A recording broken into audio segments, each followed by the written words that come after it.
السلام عليكم يا جماعة. شاهد بقى جمال الماكس بالليل. الله على الروعة. كل سنة وانتم طيبين أولا.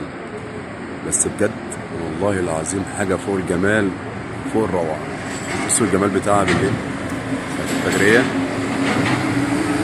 كل سنة وانتم طيبين.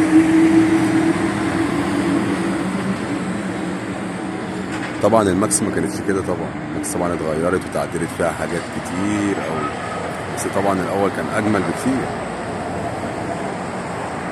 وما زال برضه التعديل شغال.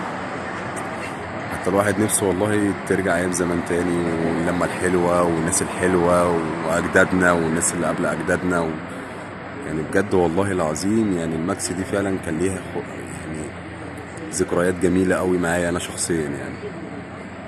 شوفوا بقى الجمال بقى بتاع المسجد بتاع السواحل. شوف بقى جمال البحر هناك عامل ازاي. بس طبعا البحر طبعا مش عارف بالليل يبقى واضح معانا ولا لا، بس ان شاء الله هصورها لكم باذن الله كده ايه في وضع النهار ان شاء الله. بس بجد حاجه فوق الخيال. دي فعلا تسمى عروسة البحر المتوسط. حاجه فوق الخيال والروعه، ويا ريت يعني الناس كلها تيجي مثلا تزور الماكس كده وتشوف الجمال بتاعها وحلوياتها.